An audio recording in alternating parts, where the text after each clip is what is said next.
నమస్తే, welcome to our channel. ఇప్పటికే ఆంధ్రప్రదేశ్లో చాలా మంది అధికారులపైన చంద్రబాబు నాయుడు గారికి, పవన్ కళ్యాణ్ గారికి ఫిర్యాదులు రావడం, వారిపైన చర్యలు తీసుకోవడం కూడా జరుగుతుంది. మరి ఈ నేపథ్యంలోనే ఒక ఉపాధ్యాయుడు చేసినటువంటి పని ఇప్పుడు చర్చనీయాంశంగా మారింది. అసలు ఏం జరిగింది తెలుసుకునే ప్రయత్నం చేద్దాం. దీన్ని విశ్లేషించడానికి మనతో పాటుగా ఉన్నారు ప్రముఖ ఆర్థిక, రాజకీయ, సామాజిక విశ్లేషకులు అపసాని రాజేష్ గారు. నమస్తే సార్. నమస్కారం సార్. మైలవరం ప్రధానోపాధ్యాయుడు చేసినటువంటి పని ప్రస్తుతం చర్చనీయాంశంగా మారింది. మరి ఏదైతే ప్రభుత్వం పిల్లలకి భోజనం సదుపాయాలు ఏర్పరుస్తుందో ఆ భోజనం బాగాలేదంటూ పిల్లల చేత ఆయనే కావాలని చేయించారని చెప్పి ఇప్పుడు బయటపడింది. మరి ఆయన పైన సస్పెన్షన్ కూడా వేసినట్టుగా తెలుస్తుంది. ఎలా చూడాలంటారు ఈ పరిణామాలు? సిస్టంలో ఉండి ప్రభుత్వం పైన చెడ్డ పేరు తీసుకురావడానికి చాలా మంది ప్రయత్నిస్తున్నారు, అందులో వీళ్ళు కూడా ఒకరు అని చెప్పి చాలా మంది చెప్తున్నారు. ఇటువంటి సంఘటనల్ని ఎలా చూడాలంటారు? ఇప్పుడు వాస్తవంగా స్కూల్ హెడ్ మాస్టర్ జాన్ నేటి బాలల్ని రేపటి పౌరులుగా తీర్చిదిద్దే గురువులు. ఆ గురువుల పట్ల ఆరాధనా భావంతో మనం సెప్టెంబర్ 5వ తారీఖు గురు పూజా మహోత్సవం జరుపుకుంటాం. కులాలకు అతీతంగా, ప్రాంతాలకు అతీతంగా, మతాలకు అతీతంగా, రాజకీయాలకు అతీతంగా తమ బిడ్డలకి మెరుగైన విద్యని అందించగలుగుతారు అనే ఒక నమ్మకంతో తల్లిదండ్రులు ఆ గురువుల దగ్గరికి పంపిస్తారు. ఈ గురువులు కూడా ఒకనాడు విద్యార్థులే. ఆనాటి వాళ్ళ గురువులు వీళ్ళని మెరుగైన పౌరులుగా తీర్చిదిద్దగలిగారు కాబట్టి ఇవాళ వీళ్ళు ఒక గురువులుగా వాళ్ళు కూడా ఉద్యోగాలు దక్కించుకోగలిగారు. అటువంటి సమాజ నిర్మాణం అనే ఒక గురుతర బాధ్యతని తలకెత్తుకున్న గురువులు భవిష్యత్తు నిర్మాతలు. దేశ భవిష్యత్తు దేశ యువత చేతుల్లో ఉంటుంది. అటువంటి యువతని మెరుగైన సమాజ నిర్మాణం కోసం మెరుగైన పౌరులుగా తీర్చిదిద్దే గురుతర బాధ్యత ఉన్న గురువులు రాజకీయపు సంకుచితపు ఆలోచనతోటో, కులపరమైన సంకుచితపు ఆలోచనతోటో, మతపరమైన ఇంకే పరమైన ఎఫిలియేషన్స్ తోటో వాళ్ళు కూడా తమ ఉద్యోగ విధుల నిర్వహణ క్రమంలో ఒకసారి ఆ స్కూల్ దాటి బయటికి వెళ్ళిన తర్వాత అది వాళ్ళ ప్రైవేట్ లైఫ్, వాళ్ళ ఇష్టం. కానీ ఆ స్కూల్లో తమ దగ్గర చదువుకునే పిల్లల్ని అడ్డం పెట్టుకొని తమ రాజకీయ ఆకాంక్షలకు వాళ్ళని ఒక పావులుగా వాడుకుంటా తాను పనిచేస్తున్న ప్రభుత్వానికి, ఇవాళ ఆయన ఒక ప్రభుత్వ ఉద్యోగి, ఆ ప్రభుత్వంలో ప్రస్తుతం చంద్రబాబు నాయుడు గారు ముఖ్యమంత్రిగా ఉండొచ్చు, గతంలో జగన్మోహన్ రెడ్డి గారు ముఖ్యమంత్రిగా ఉండొచ్చు, ఇంకొక 10 సంవత్సరాల తర్వాత ఇంకొకరు ముఖ్యమంత్రిగా రావచ్చు. కానీ ప్రభుత్వమే. పాలకులు, వ్యక్తులు, పార్టీలు మారచ్చు. You are liable to the government. You are a government employee. ఆ బేసిక్ ప్రిన్సిపల్ని మర్చిపోయి తాను ప్రభుత్వోద్యోగిననే అంశాన్ని కూడా విస్మరించి ప్రభుత్వోద్యోగికి రాజకీయపరమైన అఫిలియేషన్స్ ఉండటానికి వీల్లేదు. ఏ ప్రభుత్వోద్యోగమైనా రాజకీయ కార్యకలాపాల్లో పాల్గొన్నారు అని తెలిసిన మరుక్షణం వాళ్ళని సస్పెన్షన్ గురి చేసే అధికారం ప్రభుత్వానికి ఉంది. అటువంటి ఒక ప్రభుత్వ ఉపాధ్యాయుడు అయి ఉండి ప్రజలెన్నుకున్న ప్రభుత్వాన్ని అప్రతిష్ట పాలు చేయటం కోసం, అంటే ప్రభుత్వాన్ని అప్రతిష్ట పాలు చేయటం అంటే రాజ్యాన్ని అప్రతిష్ట పాలు చేయటం.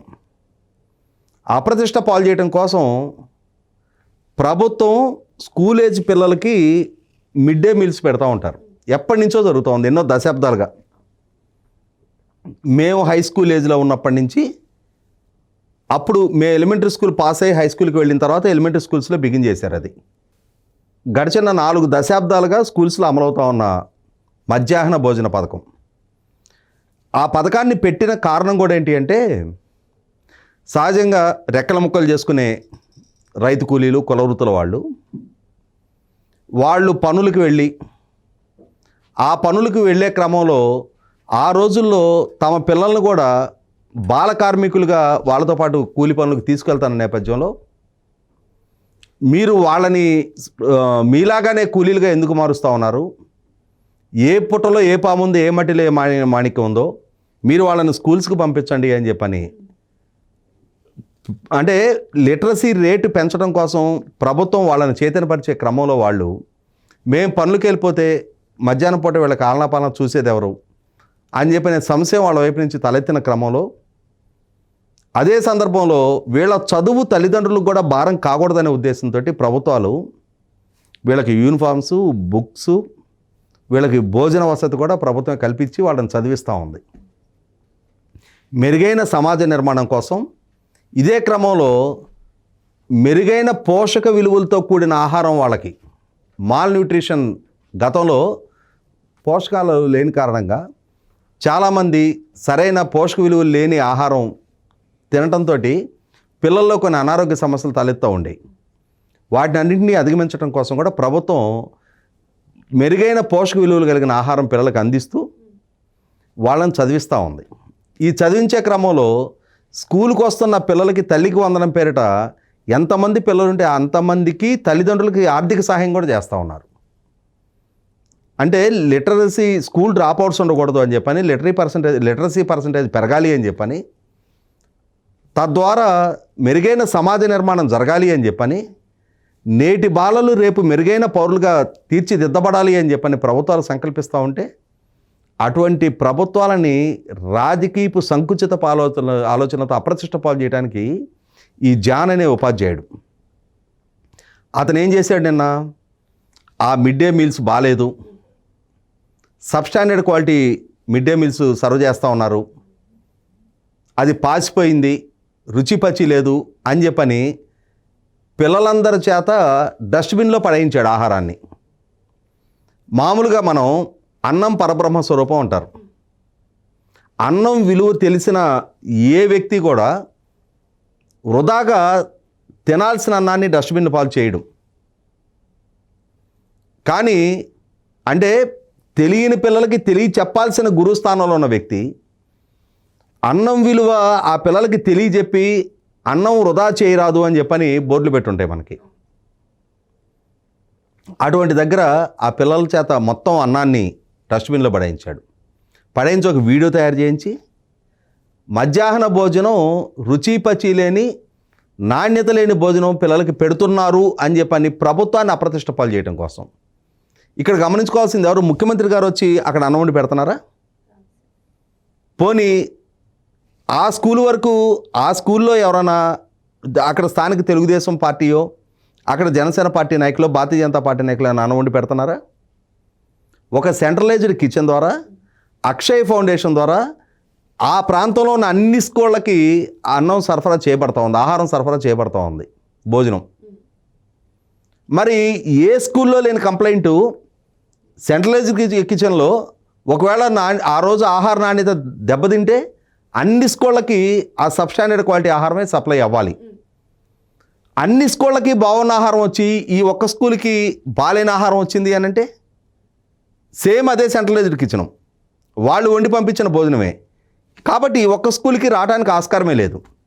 అంటే ఇక్కడ దుర్దేశపూర్వకంగా ఈ స్కూలుని ఆ ప్రాంతాన్ని ప్రభుత్వాన్ని అప్రతిష్ట పాలు చేయడం అనే ఒక లక్ష్యంతో ఆ టీచర్ చేశాడని అర్థమవుతోంది. ఇక్కడ గమనించుకోవాల్సింది ఒకటి ఉంది. ఈ జరిగిన సంఘటన ఎక్కడ జరిగింది? మైలవరం సార్. మైలవరం మాజీ శాసనసభ్యుడు ఎవరు? జోగి రమేష్, మాజీ మంత్రి. గతంలో దేవినేని ఉమాగారి మీద పోటీ చేశాడు. ఆ తర్వాత మైలవరం అతని నేటివ్ ప్లేసు. దేవినేని ఉమాగారు అతను పెడన్ నుంచి గెలిచాడు. అతను గతంలో పెడన్ నుంచి గెలిచాడు, కానీ అతని నేటివ్ ప్లేస్ మైలవరం. అదే మైలవరం నియోజకవర్గంలో ఇబ్రహీంపట్నంలో అతను అద్దేపల్లి జనార్దన్ రావు, అద్దేపల్లి జగన్మోహన్ రావు చేత ప్రభుత్వాన్ని అప్రతిష్ట పాలు చేయడం కోసం నకిలీ మద్యం తయారు చేసి ఆ నకిలీ మద్యాన్ని పట్టివ్వటం ద్వారా చంద్రబాబు నాయుడు గారి ప్రభుత్వ హయాంలో నకిలీ మద్యం తయారీ, సరఫరా, అమ్మకాలు జరుగుతున్నాయి అని చెప్పని ప్రభుత్వ ప్రతిష్ట దెబ్బతీయటం అనే కుట్రకు పాల్పడ్డాడు జోగి రమేష్. ఇవాళ అదే నియోజకవర్గ పరిధిలో ఈ మధ్యాహ్న భోజన పథకం ద్వారా ఇంకొక టీచర్ ద్వారా ఈ కుట్రకి తెరలేపబడింది అని చెప్పని వాళ్ళ నిర్ధారణ అయ్యి అధికారుల విచారణలో ఆ హెడ్ మాస్టర్ కుట్రకోణం బయటపడి అతను సస్పెన్షన్కి గురయ్యాడు. మరి ఇప్పుడు ఈ సంఘటనలన్నీ ఈ డాట్స్ లింకప్ చేసుకుంటే మరి అదే జోగి రమేష్ ప్రమేయం ఏమైనా ఉందా? ఎలా అయితే అద్దేపల్లి జనార్దన్ రావులని ప్రోత్సహించి 3 కోట్ల రూపాయలు వాళ్ళకి ఆఫర్ చేసి మీకు కేసు అయినా పర్వాలేదు నేను కాపాడుతాను అని చెప్పని వాళ్ళకి అష్యూర్ చేసి వాళ్ళని తానే రైడ్ చేయించి పట్టించాడో, ఇవాళ ఈ హెడ్ మాస్టర్ విషయం కూడా ప్రభుత్వాన్ని అప్రతిష్ట పాలు చేయడం కోసం అదే నియోజకవర్గ పరిధిలో ఇప్పుడు ఈ సంఘటన కూడా జరిగింది అని అంటే ఇక్కడ కూడా ఇంకొక కుట్రకోణం, ఇంకొక ప్రభుత్వ చేత, ఇంకొక హెడ్ మాస్టర్ చేత ఈ విధమైన కుట్రకోణం బయటపడింది అని అంటే ఖచ్చితంగా నా అనుమానం అయితే దీని వెనక కూడా జోగి రమేష్ ప్రమేయం ఉందా? అది ఖచ్చితంగా నిగ్గుదేల్చాల్సిన అవసరం ఉంది. ఎందుకంటే జోగి రమేష్ ఈ మధ్య భీకర ప్రకటనలు చూస్తూ ఉన్నాం మనం, అతని సవాళ్ళు చూస్తూ ఉన్నాం, గోడ దగ్గరికి వెళ్ళి చేస్తున్న ప్రమాణాలు చూస్తూ ఉన్నాం. ఈ క్రమంలో అతను ఏదో పగబట్టిన పావులాగా చంద్రబాబు నాయుడు గారి మీద, లోకేష్ మీద, పవన్ కళ్యాణ్ గారి మీద విరుచుకుపడతాన నేపథ్యంలో ఎలా అయినా సరే ప్రభుత్వాన్ని అప్రతిష్ట పాలు చేసే క్రమంలో అతని అండదండలతోటి, అతని ఆదేశాలతోటి, అతని ఆశీస్సులతోటి ఈ జాన్ అనే హెడ్ మాస్టర్ కూడా ఇటువంటి చర్యలకు పాల్పడ్డాడేమోనని చెప్పనే కోణంలో కూడా పోలీసులు కూడా క్రిమినల్ విచారణ జరపాల్సిన అవసరం ఉంది.